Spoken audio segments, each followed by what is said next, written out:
따뜻한 가족, 따뜻한 라디오. 라디오 서울에서 가정의 달을 더욱 특별하게 만들어드립니다. 남가주 등 캘리포니아 지역에서 신종 코로나 바이러스 확산세가 두드러지고 있는 것으로 나타났습니다.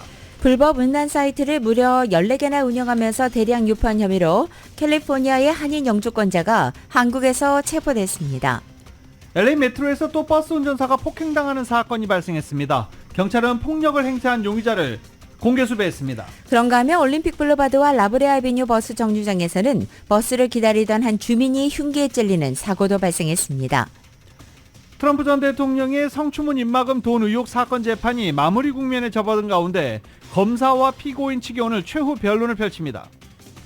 오는 11월 대통령 선거와 의회 선거가 실시되는 가운데 야당인 공화당 내부에서는 4년 만에 연방 상원 다수당 탈환에 대한 낙관론이 늘어가고 있습니다. 고금리로 주택 매물이 줄어든 가운데 주택 가격은 전월 대비 0.3% 상승해 역대 최고 수준을 경신했습니다. 중부 지역을 중심으로 강력한 토네이도가 발생해서 사망자가 20명을 넘어섰습니다. 현재 동쪽으로 이동하고 있는 토네이도는 워싱턴과 뉴욕까지 영향을 미칠 것으로 보입니다. 북한이 발사한 군사 정찰 위성은 발사 2분 후 서해 상공에서 폭발했습니다. 북한은 1단 비행에 사용한 신형 엔진 문제가 실패 원인이라고 밝혔습니다. 한편 미국은 북한의 이번 발사에 탄도미사일 기술이 쓰였다면서 지역 내 안보 불안을 높인다고 비판했습니다. 북한의 도발은 현재의 고립을 가중시킬 뿐이라며 대화에 나서라고 촉구했습니다. 하마스의 최후 보루로 여겨지는 가자지구 최남단 도시 라파 중심부로 탱크를 진입시킨 이스라엘군이 라파에 추가 병력을 투입했습니다. 이스라엘 공습으로 수십 명의 민간인 사망자가 발생한 것과 관련해 유엔 안보리가 긴급회의를 열고 논의에 들어갑니다. 국회 마지막 본회의에서 윤석열 대통령이 제2요구권을 행사한 최상병 특검법이 재의결 요건을 채우지 못해 부결되면서 최종 폐기됐습니다. 전세 사기 피해자를 선구제 후 회수 방식으로 지원하는 특별법은 야당의 주도로 국회 본회의를 통과했습니다. 하지만 이건 역시 윤석열 대통령이 거부권을 행사할 전망입니다. NBA 플레이오프 동부조 결승 4차전에서 보스턴이 인디애나를 꺾고 4전 전승으로 NBA 파이널에 진출했습니다. 댈러스와 미네소타 간의 승자가 파이널 상대가 됩니다. 어제 예정됐었던 LA 다저스와 뉴욕 매츠칸의 원정 경기는 우천으로 연기됐습니다. 따라서 오늘 더블헤더 경기로 치러집니다. 오늘 뉴욕 증시는 혼조세로 출발하고 있습니다. 원달러 환율은 1358.5원으로 마감했습니다. 남가주 오늘도 오전에 흐리고 오후에 해가 나겠습니다. LA 한인타운 낮 최고 기온은 72도로 예상됩니다. 이 시간 주요 뉴스는 하늘 위 호텔 세계 최대 항공기 아시아나항공 A380에서 차별화된 서비스를 만나보세요. 고국까지 편안하고 안전하게 모시는 아시아나항공 제공입니다. 여러분 안녕하십니까? 김윤정입니다. 안녕하십니까? 유지승입니다. 2024년 5월 28일 화요일 라디오 서울 모닝 뉴스 2부입니다. 메모리얼 연휴 잘 보내셨습니까? 오늘 월요일 같은 화요일입니다. 좀 뭔가 찌뿌둥하기도 하고 좀 그렇죠? 네, 이럴 때 기지개 한번 쫙 펴시고 활기차게 한 주 시작하시기 바랍니다. 모닝뉴스 2부 시작하겠습니다. 정신과적인 문제로 가족들이 당국에 도움을 청했다가 경찰의 과잉 총격으로 사망한 한인 양용씨 사건에 대해서 공정 수사를 촉구하는 범아시아계 집회가 양용씨 사망 한 달째 되는 날인 오는 6월 2일 열릴 예정입니다. 양용을 위한 정의 KYYPC 대책위원장 최응원 변호사는 양용씨의 죽음에 대한 진상을 밝히고 책임 있는 사람들에게 정의를 구현하기 위해 결성됐다며 오는 6월 2일 오후 2시부터 한인타운 윌셔 잔디광장에서 이를 위한 집회를 열기로 했다고 밝혔습니다. 최 변호사는 이번 사례는 사법당국이 양용씨와 같은 정신건강 환자들을 잘못 다루고 있다는 것을 반증한다며 이번 집회를 통해 양용씨 사건에 대한 공정수사 요구뿐 아니라 경찰의 잔혹행위를 규탄하고 경찰의 정신건강 환자 대처 문제에 대한 인식을 높이기 위해 커뮤니티 전반의 참여와 연대도 요청할 것이라고 말했습니다. 이를 위해 KYYPC는 정신질환을 앓고 있는 개인에 대한 경찰의 총기 사용을 제한하고 사법기관의 과도한 무력 사용을 방지하기 위한 온라인 청원운동을 체인지 사이트에서 시작했다라고 밝히기도 했습니다. 이날 집회는 유가족과 함께 한인 커뮤니티와 다양한 아시안 아메리칸 단체들 그리고 소수계 인권단체들이 연대 참여해 양용씨의 비극적인 죽음에 대해 애도와 규탄의 목소리를 낼 예정입니다. 한편 양용씨의 장례식은 오는 30일 목요일 오후 5시 헐리우드 힐즈 포레스트 론 내 올드 노스 처치에서 열립니다. 미국에서 코로나 팬데믹 이후 아시안에 대한 증오 범죄가 늘었지만 이것을 단죄해야 할 사법부에서는 아시아계의 대표성이 매우 부족하다는 지적이 나왔습니다. 미국의 2023년 인구조사의 노동력 통계에 따르면 판사와 치안판사 등 관련 인력으로 집계된 7만 6천 명 가운데 아시아계는 0.1%도 못 미친다는 것입니다. 이 분야의 인종 구성을 살펴보면 백인이 72.3%로 압도적이고 흑인과 아프리카계가 26.2%, 히스패닉 라틴계가 11.2%로 그 뒤를 이었습니다. 미국 판사 중에 아시아계 비중은 그야말로 극소수를 나타내고 있다는 것입니다. 아시아계는 미국 전체 노동 인구 6.9%를 차지합니다. 이런 가운데 미국 경제매체 CNBC 측은 이 같은 통계를 전하며 아시아계 미국인은 판사석에서 완전히 배제됐다며 팬데믹으로 증오범죄가 늘어난 와중에도 아시아계 미국인은 전체 판사 중 극소수에 불과하다고 지적했습니다. CNBC는 2013년부터 지난 10년 동안 아시아계 미국인이 법조계에서 입지를 늘리지 못한 유일한 소수인종 집단이라고 꼬집기도 했습니다. 2013년 통계에서 전체 판사 중 아시아계 비율은 0.1%를 차지했지만 2023년에는 오히려 더 줄었다는 것입니다. 이에 비해서 같은 기간에 흑인과 히스패닉 판사 비율은 크게 늘어났습니다. 단적으로 볼 때 연방대법원에도 대법관으로 임명된 아시아계 판사는 아직 한 명도 없는 실정입니다.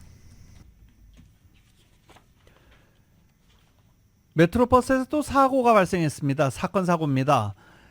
메트로버스 운전사를 공격한 여성을 LAPD가 수배했습니다. LAPD는 어제 오전 10시경 템플과 스프링스 거리 일대에서 버스에 탑승한 여성이 운전기사와 말다툼을 시작했고 강제로 운전기사 안경을 벗겨낸 뒤에 버스에서 내렸다고 밝혔습니다. 버스 운전사는 안경을 되찾기 위해 그녀를 따라 나섰고 두 번째 다툼에서 운전사가 약간의 상처를 입었지만 안경은 되찾을 수 있었습니다. 경찰은 운전자를 공격한 여성 사진을 공개하고 주민들의 제보를 당부했습니다. 메트로 안전에 대해 캐런 베셀리 시장이 나서서 치안 인력을 배치하고 운전사들과 탑승객들의 안전을 보호할 것을 발표한 이후에도 메트로 사건 사고는 끊이지 않고 있습니다. 메트로 측은 어제 사고 후 성명을 내고 우리의 필수 운영자 중 한 명인 운전기사를 폭행하고 안경을 훔치기로 한 것과 관련해 분노한다며 우리 직원들은 안전한 직장을 가질 자격이 있고 고객들은 안전히 대중교통을 이용할 자격이 있다라고 말했습니다. 이어 우리 시스템에서 범죄를 예방하기 위해 현재 작업에 박차를 가하고 있다라고도 덧붙였습니다. LA 카운티에서 편의점 같은 소매업소 대상 강도 사건이 줄을 잇고 있는 가운데 LA 한인타운 인근에서도 소매업체 대상의 연쇄 무장 강도 사건이 발생하고 메모리얼데이에 연이었던 지난 주말에도 LA 카운티에서 하룻밤새 무려 6곳의 편의점이 강도에 털리는 등 치안 불안감을 키우고 있습니다. LAPD에 따르면 지난 1일부터 19일 사이 올림픽 경찰서와 램파트 경찰서 관할 지역에서 동일범 소행으로 추정되는 연쇄 편의점 무장강도 사건이 잇따라 발생했습니다. LAPD는 수사 끝에 용의자를 체포했지만 알려지지 않은 추가 피해자가 더 있을 가능성이 있다며 제보를 당부하고 있습니다. 메모리얼데이 연휴인 지난 26일 저녁 9시 30분부터 다음날 새벽 4시 사이 LA 카운티 내 세븐일레븐 6곳이 강도를 당했습니다. 이들 중에 3건은 롱비치, 2건은 레이크우드, 1건은 벨플라워에서 각각 발생했고 이들 중 다수에서는 캐슬 레지스터가 도난당했습니다. 앞서 지난달 19일에도 그날 밤부터 20일 새벽까지 하룻밤 사이 놀웍, 벨플라워, 애나하임, 오렌지, 플러튼, 가디나까지 LA 카운티, 오렌지 카운티 지역 내 8개 편의점이 연쇄 강도를 당한 바 있습니다. 모두 동일 범행 그룹의 소행으로 파악됐고 용의자들 중 일부는 아직 검거되지 않은 가운데 지난 26일 밤에 일어난 이 6건의 사건들과 연관성이 있는지 당국은 조사하고 있습니다. 남가주와 샌프란시스코 베이 지역에서 최근 신종 코로나 변이 바이러스 확산세가 두드러지고 있다고 합니다. 정은호 기자가 보도합니다. 최근 일주일 동안 코로나 바이러스 검사에서 양성으로 나타난 케이스가 약 3.8%로 기록됐는데 이 수치는 한 달 전에 양성 케이스로 보고된 1.9%보다 2배가량 늘어난 것입니다. 가주에서 이달 들어 부쩍 증가세를 보이는 코로나 바이러스는 소위 플럴트로 불리는 코로나 변종 바이러스입니다. 공식적으로는 KP2, KP3 혹은 KP1.1로 알려진 플럴트 하위 변종은 지난 겨울에 확산됐던 코로나 변종인 JN1을 이미 추월했습니다. 지난 2주 동안 전국적으로 신종 변이 플럴트가 코로나 바이러스 감염의 절반인 50.4%를 차지했습니다. 한 달 전에 20%에서 큰 폭 늘어난 것입니다. 남가주에서는 주로 카이저 병원의 외래 환자에서 플럴트, 코로나 신종 변이 감염자가 많이 나타났습니다. 샌프란시스코의 경우 이번 코로나 감염 환자 중 폐렴에 걸리는 환자들이 많이 보고되고 있습니다. 여름철이나 겨울철이 되면 원래 코로나 바이러스 감염도 늘어나는데 지난해의 경우 보통 6월 말 정도 돼야 코로나 감염 확산이 두드러졌지만 올해에는 5월 달로 한 달 더 코로나 시즌이 앞당겨진 것입니다. LA 카운티 보건국도 최근 수일 동안 코로나 감염 환자 수가 소폭 증가했다고 밝혔습니다. 가장 최근 데이터인 5월 10일부터 15일 사이 LA 카운티에서 하루 평균 82명에서 92명 사이에 코로나 감염자가 발생해서 올 봄보다 늘었습니다. 지난 3월 25일부터 5월 9일 사이에는 하루 평균 60명에서 80명 정도의 신규 감염자가 발생했었습니다. 보고된 감염자 수는 의료시설에서 실시한 검사 결과로 가정에서 실시한 자가검사는 포함되어 있지 않습니다. 카운티 보건국은 하지만 최근 수일 동안 환자가 늘어났다고 해서 이런 추세가 지속될지를 진단하기에는 아직은 이르다면서 좀 더 추이를 지켜봐야 한다고 밝혔습니다. 라디오 서울 뉴스 정현호입니다. 중남부와 동부 지역의 토네이도와 폭풍이 강타해서 20여 명이 목숨을 잃었습니다. 기상당국은 폭풍이 동쪽으로 더 이동하기 때문에 워싱턴과 뉴욕도 위험할 수 있다고 경고했습니다. YTN의 보도입니다. 깔때기 모양의 회오리 돌풍이 맹렬한 기세로 휩쓸고 지나갑니다. 켄터키를 강타한 토네이도입니다. 신호등이 위태롭게 전선에 매달려 있고 나무는 뿌리채 뽑혀 집과 건물을 덮치면서 목숨도 앗아갔습니다. 17만여 가구엔 전기가 끊겼습니다. Last night, I also declared a state of emergency for the entire Commonwealth of Kentucky. 텍사스주의 주유소도 운전자들이 대피하던 트럭 정류장도 토네이도의 직격탄을 맞았습니다. And then when I got here, I checked on them, and they were like, "Come help us! These guys down here, they're dying, and they need help. That their family's already dead under the truck." 죽음의 폭풍우가 휩쓸고 간 아칸소주의 모습도 처참합니다. We felt it hit the house and just felt it started sucking air up through the walls and the windows. I heard the roof go. 지난달 역대 두 번째로 많은 토네이도가 발생하는 등 최근 미국에선 악천후로 인한 인명피해가 끊이지 않고 있습니다. 이번에 중남부를 강타한 토네이도와 폭풍은 동쪽으로 더 이동해 워싱턴 DC와 뉴욕까지 영향을 줄 수 있다고 미 기상청은 경고했습니다. 기상학자들은 내륙의 따뜻하고 습한 공기가 토네이도를 잇따라 만들어내고 있다고 분석했습니다.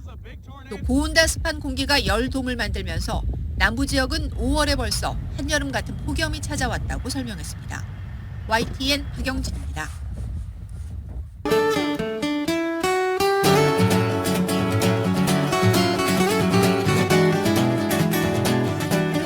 (5월 28일) 화요일 남가주의 날씨입니다. 오늘 아침 출근길도 흐리게 시작하고 있습니다. 오후에는 햇살이 비치고 낮 기온은 지역에 따라 어제보다 2도에서 4도가량 오르는 곳 있겠습니다. 수요일인 내일도 오늘 같은 패턴 반복되겠고 낮 기온도 예년 기온을 살짝 밑도는 상태로 오늘과 비슷하겠습니다. 그러나 목요일과 금요일 주말까지는 남가주 지역 오전에 흐리고 오후에는 맑아지지만 낮 기온은 목요일부터 평년 기온을 회복할 것으로 보입니다. LA 한인타운의 오늘 낮 최고 기온 72도, 밤 최저 기온은 58도, 오렌지 카운티 지역은 74도, 59도, 벨리와 일랜드 암파이어 지역은 80도, 56도, 해안 지역은 66도, 57도 예상됩니다. 한국 오늘 전국이 대체로 맑겠고 서울의 오늘 아침 최저 기온이 56도, 낮 최고 기온은 79도로 예상됩니다. 한인 골퍼들에게 인기가 높은 로스코요테스 컨트리클럽 관리회사가 지난 1년 동안 2차례 월회비 인상한 데 이어서 오는 7월 또 한 번 인상 방침을 고수함에 따라 한인 회원들이 법적 소송에 들어갔습니다. 한인 회원들은 골프장 클럽하우스 앞에서 긴급 공청회를 지난주에 열고 가칭 로스코요테스 한인 회원 클럽을 결성하고 다음 주 중 골프장 소유주와 관리회사를 상대로 소송을 제기할 뜻을 모았습니다. 로스코요테스 한인 클럽 KMC 측은 공청회에만 한인회원 310명이 가입을 신청했고 위임을 합하면 450명 이상이 가입 예상된다고 밝혔습니다.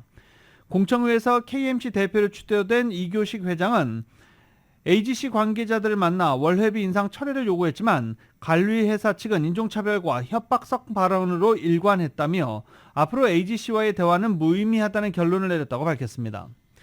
공청회 사활을 맡은 에드워드손 옥타엘레 회장은 AGC는 월회비 인상 이후로 한인 시니어 회원들이 골프를 너무 많이 친다고 주장했는데 이는 한인들에 대한 명백한 인종차별 발언이라고 주장했습니다. 이원석 변호사도 회원 자격으로 이교식 KMC 회장이 선임한 미국인 변호사를 자문해 법률 검토에 나서고 있다며 KMC 회원들이 뭉치면 법정 싸움에서 100% 이길 것이다 라고 말했습니다. KMC에 합류를 원하는 회원들은 이교식 회장에게 연락하면 됩니다. LA를 비롯한 남가주 지역에서 추가 유닛인 ADU에 대한 인기가 계속 높아지는 가운데 한인들 사이에서 최근 뒤채 건축에 대한 관심도 높아지고 있습니다. 작년 LA에서는 추가 유닛인 ADU 건축 허가 건수가 사상 최대를 기록했습니다. 통계 분석 사이트 크로스타운에 따르면 지난해 LA의 ADU 건축 허가 건수는 7,513건으로 2017년과 비교할 때 6년간 3배로 뛰었습니다. 크로스타운은 지난해 5월 1일부터 올해 4월 30일까지 1년간 7,621건으로 집계되면서 인기는 계속 이어지고 있다고 전하기도 했습니다. 현재 많은 전문가들은 ADU 인기가 증가함에 따라서 인구에 비해 부족한 주택 공급과 주택 가격 상승, 매물 부족, 물가 상승, 재택근무 증가, 또 ADU에 대한 정부 규제 완화와 ADU로 인한 높은 주택 가치의 상승폭과 임대를 통한 수입 창출 사례 증가까지 다양한 요인이 작용되고 있다고 설명하고 있습니다. 다만 전문가들은 제대로 된 준비가 없이 건축을 했다가 분쟁이나 사기에 휘말리는 경우도 있기 때문에 사전에 보다 충분한 정보를 확보하는 것이 중요하다고 당부하고 있습니다.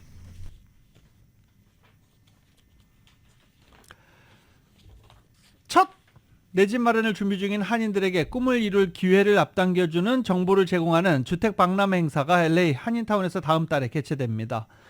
비영리 커뮤니티 주택 봉사단체 샬롬 센터가 6월 22일 토요일 오전 10시부터 12시 30분까지 미주 평안교회에서 제46회 주택마련 정보 및 융자 조정 박람회 행사를 갖습니다. 이번에 소개되는 박람회 주, 카운티, 시정부 관계자, 은행과 기관 관계자들이 대거 참석해 다양한 주택 지원 프로그램에 대해 안내하고 질문도 받고 상담도 해줄 예정입니다. 샬롬센터의 이지락 소장은 첫 주택 구입자에게 최대 16만 달러까지 지원해주는 등 주택 구입자를 위한 다양한 캘리포니아 주정부와 LA 카운티, LA시 보조 프로그램들에 대해서 관계자들로부터 직접 설명을 듣고 자세히 알아볼 수 있다라고 설명하면서 자격 조건이 맞는 참석자와 매칭해주고 필요한 서류 작성과 교육, 이수 과정 등 신청 절차 대행은 샬롬센터가 도와준다라고 말했습니다. 특히 이날 적은 다운페이 금액으로 지금 집을 구매하는 방법, 주택대출, 무료 융자 조정, 정부의 첫 주택구입자 다운페이 지원 프로그램, 그리고 위치 그랜트, 클로징과 보험 비용 지원 등을 주제로 한 유용한 정보들이 제공될 예정입니다. 주택 구매자뿐 아니라 건물주와 세입자를 위한 지원 프로그램들에 대한 정보도 제공될 예정입니다. 이지락 소장은 지난 21년 동안 샬롬센터의 제45회까지 걸친 주택 박람회를 통해 한인 2,500여 명이 첫 주택 마련의 꿈을 이뤘다며 그러나 여전히 다양한 주택 구매 방법과 지원 프로그램을 모르거나 잘못된 정보를 갖고 있어 혜택을 받지 못하는 한인들이 많기 때문에 이번 박람회에 많은 한인들이 참석해 꼭 혜택을 받길 바란다고 밝혔습니다. 예약 및 문의 전화는 213-380-3700, 213-380-3700으로 하시면 됩니다. 이 주택박람회는 6월입니다. 다음 달 22일 토요일 오전 10시부터 미주 평안교회에서 진행됩니다. 파이낸셜 타임즈가 오늘 아침 농심 신라면이 미국에서 주류에 진입하고 영국과 독일 등 유럽에서도 판매가 늘고 있다면서 해외 인기를 조망했습니다. 파이낸셜 타임즈는 오늘 아침 미국 등에서 한국문화 인기에 힘입어 라면 판매가 증가하는 데 맞춰서 농심이 외국 시장 진출 속도를 높이고 있다고 보도한 것입니다. 파이낸셜 타임즈는 K-팝과 한국 영화, 드라마가 부상하면서 서구인들의 한국 음식에 대한 흥미가 커졌고 특히 영화 기생충의 짜파구리를 그 사례로 들었습니다. 또 코로나 사태 때 집에서 빠르고 맛있고 가성비 좋게 먹을 수 있는 음식을 찾으면서 세계적으로 라면 붐이 일었다고도 설명했습니다. 특히 농심은 미국의 월마트가 신라면 위치를 틈새 아시아 코너에서 주류 식품 쪽으로 옮긴 것을 두고 큰 상징적인 의미가 있다고 해석하고 있다고 신문은 전했습니다. 농심은 미국에서 신라면 블랙을 앞세운 고급화 전략을 펼친 것이 효과적이었다는 분석을 내놓기도 했습니다. 신문에 따르면 세계 라면 시장은 500억 달러 규모로 성장을 했고 지난해 한국 라면 수출액은 10억 달러로 사상 최대를 기록했습니다. 특히 지난해 농심 신라면 매출은 1조 2천억 원으로 기록되었으며 이 가운데 60%가 외국에서 발생한 것입니다. 현재 농심의 최대 해외 시장은 미국입니다. 농심은 2030년까지 미국 매출을 연 15억 달러로 3배로 키워서 라면 시장 1위가 되겠다는 목표를 세우기도 했습니다. 농심은 미국 매출이 올해 크게 들 것으로 예상하면서 LA 제2공장에 생산 라인을 추가하고 있으며 미국의 제3공장과 수출 전용의 한국 내 공장 건설도 검토 중입니다. 삼성전자가 냉난방 공조기업, 미국의 냉난방 공조기업 레녹스와 손잡고 북미 공조 시장 공략에 속도를 냅니다. 성장성과 수익성이 높은 북미 냉난방 공조 시장에서 입지를 확대하고 글로벌 탑티어 공조 솔루션 기업으로 성장한다는 계획입니다. 삼성전자는 북미 지역 프리미엄 브랜드인 레녹스와 합작법인 삼성 레녹스 HVAC 북아메리카 설립을 위한 계약을 체결했다고 밝혔습니다. 이번에는 화제 소식 전해드립니다. 60의 나이로 지역 미인대회 우승을 차지했고 또 본선에서도 역시 최고의 얼굴로 선정된 아르헨티나 여성이 화제가 되고 있습니다. KBS가 해외 화제 소식 전해드립니다. 커튼이 걷히고 관객의 환호 소리와 함께 푸른색 원피스를 입은 참가자들이 무대 위로 걸어 나옵니다. 이곳은 현지 시간 25일에 열린 미스 유니버스 아르헨티나 선발대회인데요. 올해 참가자들 가운데 가장 주목받은 인물은 바로 이 사람, 60세 60의 나이로 대회에 출전한 알레한드라 로드리게스입니다. 변호사 겸 기자로 활동 중인 그녀는 지난달 지역 예선인 미스 부에노스아이레스 대회에서 사상 첫 60대 우승자로 등극하며 화제를 모은 적이 있는데요. 이번엔 미스 유니버스 세계대회에 출전할 아르헨티나 대표 자격을 두고 전국 지역 예선 우승자들과 당당히 경쟁한 겁니다. 아쉽게도 이날 로드리게스 씨는 미스 아르헨티나 자리에 오르진 못했지만 대신 최고의 얼굴상을 받으며 또다시 화제가 됐습니다. 그녀는 내게 일어난 일로 인해 많은 사람에게 새로운 문이 열렸다고 생각한다며 이런 변화에 첫 단추를 끼울 수 있어 영광이라고 밝혔습니다. 로드리게스가 이번 대회에 참가할 수 있었던 것은 미스 유니버스가 올해부터 나이 제한 규정 등을 폐지했기 때문이라고 합니다. 수심 900m 카리브해 해저 커다란 배 한 척이 보이고 그 주변에는 각종 금화와 도자기 같은 골동품들이 널려 있습니다. 이 배는 300여 년 전 콜롬비아 북부 앞바다에서 침몰한 스페인 대형 범선 산호세호입니다. 최근 콜롬비아 정부가 산호세호 주변 해역을 고고학적 보호구역으로 지정하고 1차 탐사 작업을 본격적으로 진행한다고 밝혔습니다. 침몰 현장의 상세한 이미지를 확보하고 고고학적 유물 현황을 파악하는 게 목적인데요. 2차 탐사에서는 인양 작업이 이뤄질 수도 있다고 콜롬비아 정부는 전했습니다. 산호세호에는 과거 스페인 식민지였던 볼리비아와 페루에서 가져온 200톤가량의 금은 보화를 싣고 있었던 것으로 알려졌는데요. 이 보물들의 현재 가치는 우리 돈 약 26조 원으로 추정된다고 합니다. 이 때문에 산호세호의 소유권을 둘러싼 국제적 분쟁도 이어지고 있습니다. 침몰 지점을 최초로 확인했다는 미국의 민간 기업부터 배 주인인 스페인까지 저마다 지분을 주장하고 있는 상태인데요. 하지만 콜롬비아 정부는 자국 영해에서 발견된 만큼 산호세호는 자국의 국가유산이라는 입장입니다. 지금까지 이슈 SNS였습니다. 화재 소식을 하나 더 준비해봤는데요. 희소병에 걸린 어린 아들을 위해서 대장정에 나선 엄마의 모성에 전 세계가 주목하고 있습니다. 눈물도 많이 흘리고 있습니다. 칠레에서 한 여성이요, 수십만 달러에 달하는 아들의 치료비 모금을 위해서 무작정 걷기 시작한 겁니다. 마치 포레스트 검프 같죠. 옆에서 계속 지원자들도 합류하고 있습니다. KBS입니다. 칠레 중부에 사는 5살 토마스는 지난해 듀센 근위영양증 진단을 받았습니다. 온몸의 근육이 서서히 위축되는 난치성 희소질환입니다. 최근 미국에서 개발된 유전자 신약의 가격은 50억 원에 가깝습니다. 6살 이전에 투약해야 치료 효과를 기대할 수 있습니다. 엄마는 어떻게든 약값을 마련하겠다며 길을 나섰습니다.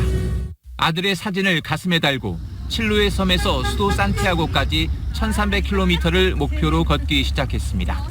처음에는 아무도 관심이 없었지만 엄마는 걸음을 멈출 수가 없었습니다. 이런 소식이 알려지자 소방대원들도 도보 행진에 동참했고 각지에서 온정도 답지했습니다. 그리고 행진 한 달 만에 기적처럼 53억 원이라는 거액의 치료비가 모금됐습니다. 하지만 엄마는 아직 강행군을 이어가고 있습니다. 다른 희소질환 환자들을 돕기 위해서입니다. 엄마 고메스 씨는 대통령을 만나 희소질환 환자들의 어려움을 전하고 이후 아들과 미국의 치료센터를 찾을 예정입니다. KBS 뉴스 박석호입니다.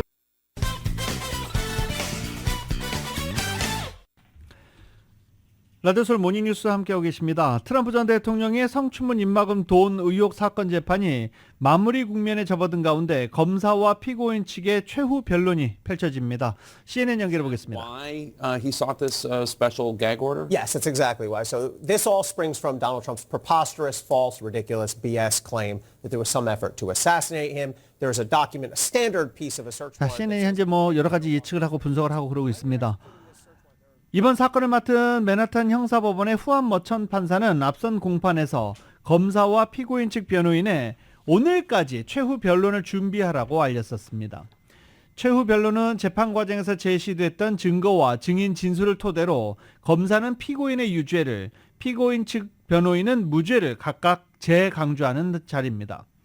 맨하탄 주민 12명으로 구성된 배심원단은 지난 22일부터 4주 넘게 20명이 넘는 증인의 진술을 청취해 왔었습니다.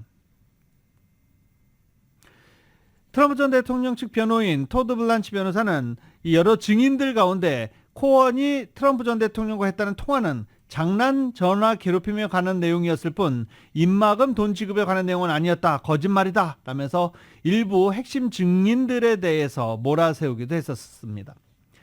최후 변론이 오늘 끝나게 되면 내일 머천 판사가 배심원단을 상대로 직접 이번 사건의 쟁점과 적용 법률 등을 쉽게 풀어 설명해주는 배심원 설시를 할 예정입니다. 앞서 피고인 측 변호인은 트럼프 전 대통령 유죄가 입증되려면 트럼프 전 대통령이 의도적으로 행동했어야 한다는 내용을 배심원 설시에 포함해달라고 요청한 바 있습니다. 다만 머천 판사는 그에 대한 판단은 유보한 상태입니다. 배심원 설시가 끝나면 배심원단은 그날부터 유무죄 여부를 가리기 위한 심리에 착수합니다. 혐의에 대한 유죄 판결이 내려지려면 배심원단의 만장일치 결정이 필요합니다. 유죄 판결이 내려지면 머천 판사는 양형 판단 후 몇 주 이내에 선고를 내려야 합니다. 판사 재량에 따라 벌금형이나 보호 관찰 처분, 실형 등이 선고될 수 있습니다. 이번 재판에 앞서 트럼프 전 대통령이 피고인 측 증인으로서 증언대에 설 수 있다는 관측이 제기됐지만 이는 실현되지 않았습니다.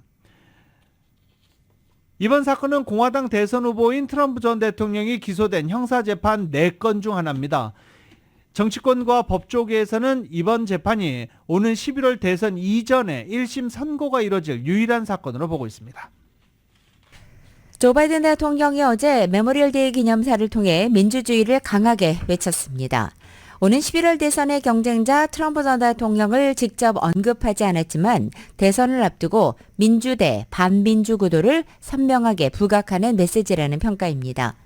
바이든 대통령은 어제 버지니아 알링턴 국립묘지에서 열린 기념식에서 한국전쟁을 비롯해 제2차 세계대전과 베트남전에서 숨진 희생자들을 기리며 우리는 이 모든 전쟁을 우리와 타인의 자유를 위해 싸워냈다라고 말했습니다. 또 모든 세대는 독재와 민주주의의 전장에서 싸워 민주주의를 지켜내야 한다며 우리의 민주주의는 정부 체제 이상이다. 이것은 미국의 영혼이다. 라고 강조하기도 했습니다. 바이든 대통령은 오는 11월 트럼프 전 대통령과의 대선 리턴 매치를 앞두고 그동안 트럼프 전 대통령의 인류의회 선동과 대선 결과 불복, 민주적인 헌정 질서에 대한 노골적 반감까지 트럼프 전 대통령의 반민주주의적인 형태를 지적하면서 민주주의와 독재의 대결 구도를 강하게 부각하고 있습니다. 지난 25일 육군사관학교 웨스트포인트 축사에서도 역시 예비 장교들에게 독재에 저항하고 민주주의를 위해 헌신하라는 웨스트포인트 졸업생들의 2020년 공개 서한까지 공개하며 트럼프 전 대통령을 저격한 바 있습니다. 대통령 선거와 의회 선거가 오는 11월 치러지는 가운데 야당인 공화당 내부에서 4년 만에 연방 상원 다수당 탈환에 대한 낙관론이 점점 커지고 있습니다. 의회 전문 매체 더 힐은 다가오는 상원 선거에서 뒤집기가 이뤄질 가능성이 있는 자리로 메릴랜드, 웨스트버지니아, 몬태나, 오하이오, 펜실베니아, 네바다, 애리조나, 미시건, 위스콘신, 텍사스주 등 10곳을 지목했습니다. 더 힐이 뒤집기 가능성이 있다고 지목한 10곳 가운데 민주당 의원 또는 민주당과 연대하고 있는 무소속 의원이 현역인 곳이 9곳, 공화당 의원이 현역인 곳이 1곳입니다. 즉 현재 민주당 51석, 공화당 49석 살얼음 구도에서 공화당이 빼앗을 가능성이 있는 민주당 의석이 9개나 된다는 예측입니다. 더 힐은 부인이 한국계인 레리 호건 전 메릴랜드주 주지사가 공화당 주자로 출사표를 던진 메릴랜드주를 뒤집기 후보지 중 하나로 꼽았습니다.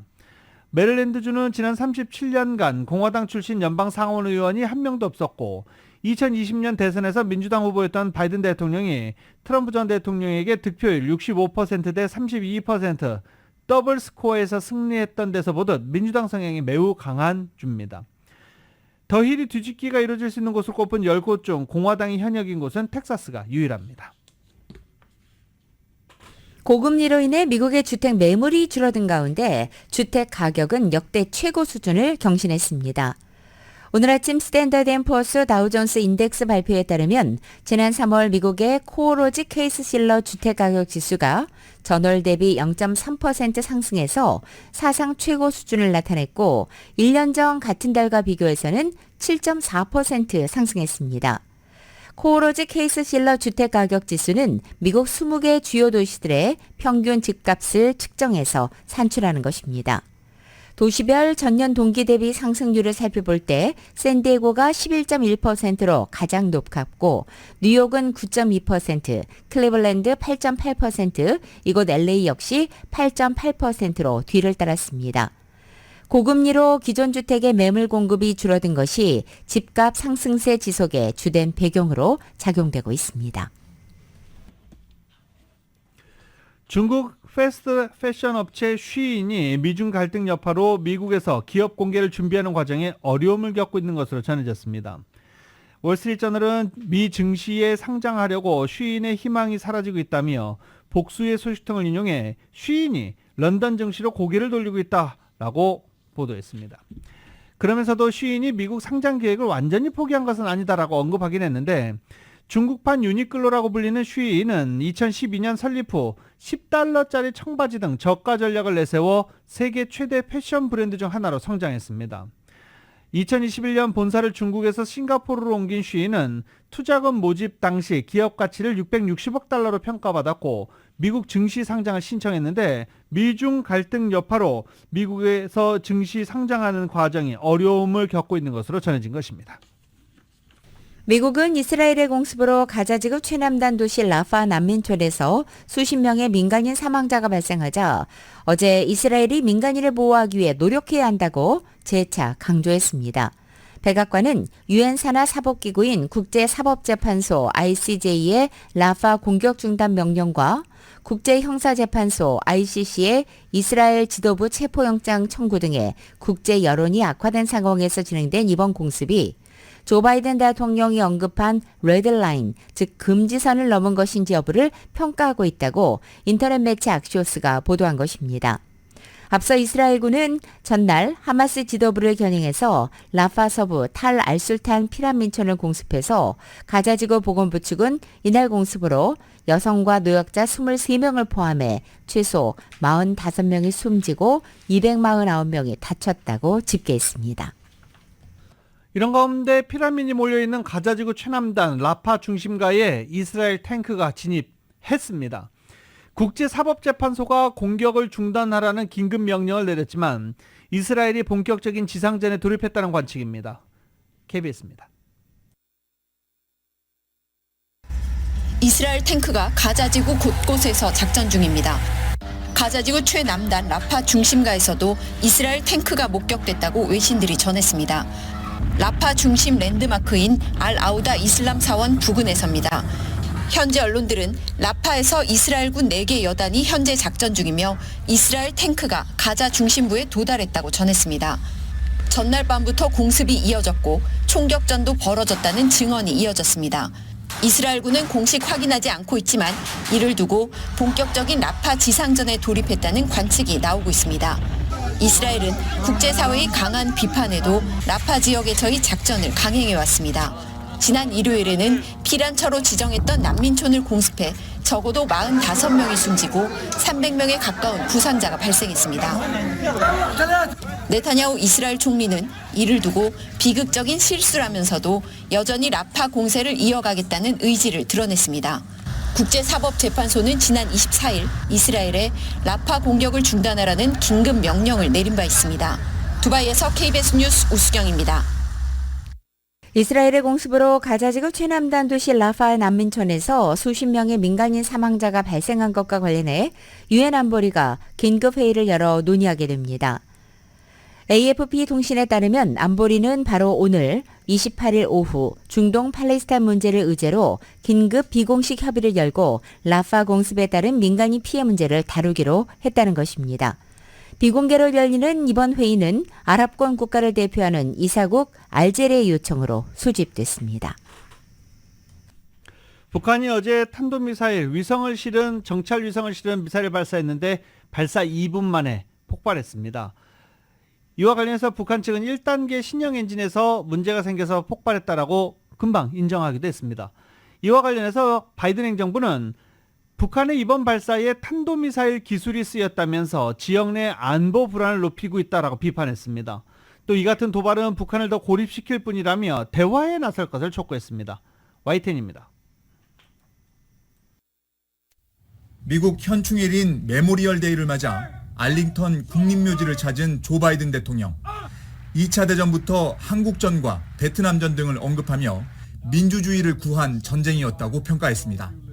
Others who stood against communism in Korea and Vietnam.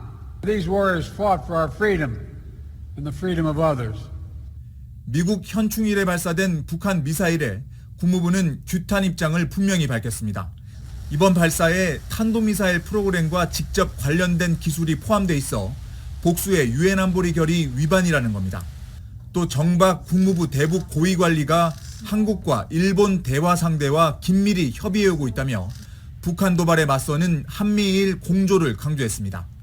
그러면서 국제사회와 협력해 북한 행동이 한반도 안정을 해치고 고립을 심화시킬 거라는 강력한 신호를 보내겠다고 말했습니다. 국무부는 북한 도발을 자제시키기 위한 중국과 러시아의 역할을 강조해왔습니다. We urge Beijing and Moscow to use their influence to encourage DPRK to refrain from that behavior and return to the negotiating table. 주한미군을 관할하고 있는 인도태평양 사령부는 성명을 내고 북한 발사를 인지하고 있다며 한국 등 동맹과 상황을 평가하고 있다고 밝혔습니다. 또 이번 발사가 미국 영토와 동맹국에 즉각적인 위협이 되진 않지만 상황을 계속 주시하겠다고 말했습니다. 미국 국무부와 인도태평양 사령부 모두 한국, 일본에 대한 미국의 방어 약속은 철통 같다고 강조했습니다. 워싱턴에서 YTN 권윤기입니다. 지금 전 세계가 기후변화 문제로 몸살을 앓고 있습니다. 인도에서는 섭씨 50도가 육박하는 그런 날씨가 계속되고 있는 상황입니다. 멕시코도 마찬가지입니다. 폭염에 지쳐서 폐사한 것으로 추정되는 원숭이 계속 늘어나고 있다고 합니다. KBS가 화재 소식 모아봤습니다. 힘없이 축 늘어진 원숭이에게 구조대원이 물을 건넵니다. 움직일 힘도 없다는 듯 원숭이는 누운 채로 그 물을 받아 마십니다. 이 원숭이들은 유카탄 검은 짖는 원숭이인데요. 한낮 기온이 45도까지 치솟는 등 멕시코를 강타한 폭염 속에 이 원숭이들이 온열 질환을 겪고 있는 것으로 전문가들은 보고 있습니다.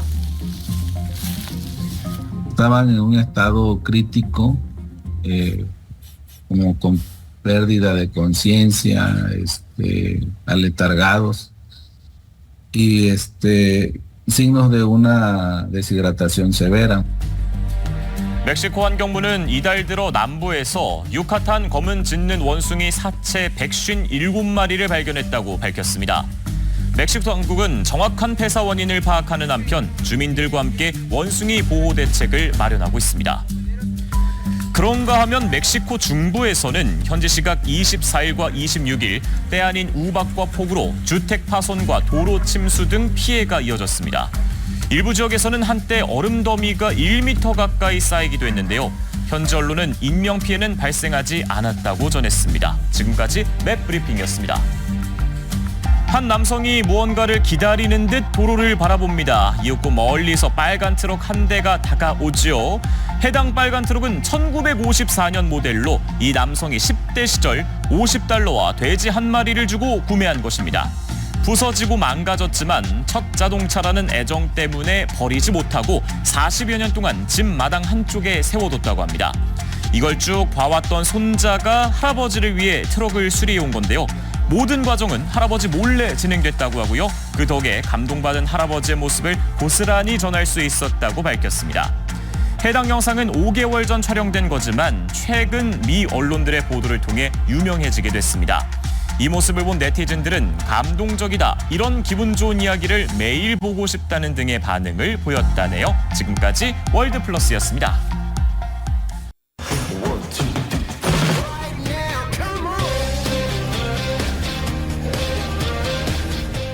라드솔 모닝뉴스 스포츠 소식입니다. 스포츠 소식은 전문가가 추천하는 이민법과 가정법 전문 제인장 종합법률사무소 제공입니다. 어제 보스턴 셀틱스와 인디애나 페이서스 간의 동부조 결승 4차전에서 보스턴이 105대 102로 승리를 거두면서 4전 전승으로 결승에 올랐습니다. 4전 전승으로 NBA 파이널에 올라선 상태입니다. 이제 오늘 미네소타 팀볼브스와 댈러스 매버릭스 간의 경기 서부조 결승 4차전을 기다리고 있는데 오늘 만약에 댈러스가 승리를 거두면 댈러스 역시 4전 전승으로 NBA 파이널에 오르게 됩니다. 프랑스 오픈 테니스에서 나달이 세계 랭킹 4위 지베레프를 맞아서 최선을 다했습니다. 그러나 1회전에서 탈락하면서 아쉽게 마무리했습니다. KBS입니다. 나달과 즈베레프의 1회전은 마치 결승전처럼 뜨거운 관심이 집중됐는데요. 38살의 나이에 부상 후유증으로 전성기 때보다 많이 약해진 모습이죠. 그래도 2세트 중반 나달이 예전에 슈퍼맨 같은 모습을 보여주자 팬들이 열광합니다. 클래스는 살아있죠. 1회전이라고는 믿기 어려운 높은 경기 수준에 직관하러 온 조코비치도 감탄하는데요. 결국 나달의 마지막 포핸드가 아웃되면서 즈베레프의 3대0 승리로 마무리됐습니다. 그렇지만 이날은 승자가 아닌 패자가 주인공이었는데요. 생애 마지막 프랑스 오픈을 뛴 흑신 나달은 14차례나 우승을 차지한 프랑스 오픈 클레이 코트와 작별했고 팬들은 모두 기립박수를 치며 전설의 퇴장을 기렸습니다. 5월 18일 화요일에 전해드린 모닝뉴스 여기서 마치겠습니다. 지금까지 진행의 유지승, 김윤정이었습니다. 잠시 후 9시에는 강혜신의 오늘의 미국이 방송됩니다. 함께해 주신 여러분 고맙습니다.